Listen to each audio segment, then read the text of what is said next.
une mort encore présente dans les mémoires. En février 2013, Oscar Pistorius a été jugé coupable dans l'homicide involontaire de Riva Steenkamp, sa compagne de l'époque.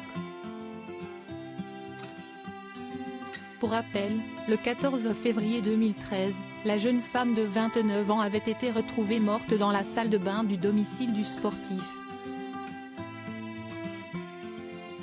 Elle avait été tuée par balle. L'homme de 36 ans l'aurait notamment prise pour un cambrioleur et l'aurait donc involontairement tuée. L'ancien sprinter avait d'abord condamné à 5 ans de prison. Mais la Cour suprême avait estimé que sa peine était trop clémente et l'avait donc ensuite condamné à 13 ans de prison, en 2017. Une affaire concernant laquelle Adam Steenkamp, le frère de la victime, a récemment partagé son point de vue, au Sun, lundi 13 février. Ce qui s'est passé ce matin-là il y a 10 ans a eu des conséquences dévastatrices sur tout le monde, a-t-il rapidement souligné. Je ne pense pas que nous saurons jamais exactement ce qui s'est passé dans cette maison, mais je ne lui souhaite pas de mauvaises choses. Pourtant, en ce qui concerne la libération d'Oscar Pistorius qui, selon nos confrères pourrait être libéré sur parole dans quelques semaines, le frère de Riva Steenkamp a ensuite expliqué qu'il n'en avait que faire. Pour cause, ce dernier a fait savoir à nos confrères que cela n'était pas à lui de décider quand il sera libéré. Pour être honnête, je me fiche de savoir s'il a montré suffisamment de remords.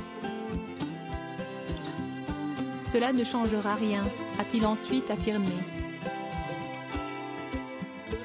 Adam Steenkamp raconte le jour où il a appris la mort de sa sœur toujours auprès du Sun. Adam Steenkamp s'est ensuite souvenu du jour où il a appris la mort de sa sœur.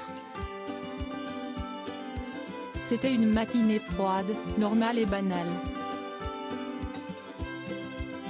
Je me précipitais, je sautais dans la voiture et j'avais la radio allumée.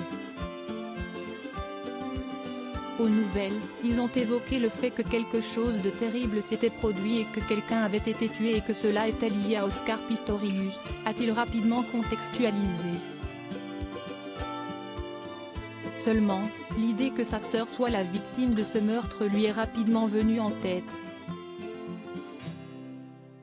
Ma première pensée a été, j'espère que ce n'est pas Riva. Mais, bien sûr, je savais que c'était le cas, s'est-il ensuite souvenu. À ce moment-là, il n'avait pas mentionné son nom, mais je le savais évidemment parce que je savais qu'elle voyait Oscar, donc logiquement c'était elle. Et de conclure, c'était dévastateur. C'était tellement surréaliste, car seulement quelques mois plus tôt, nous avions commencé à faire en sorte que Riva vienne rencontrer mes enfants pour la première fois. Point, c'était si triste de réaliser que cela n'arriverait jamais. Crédit photo, agence.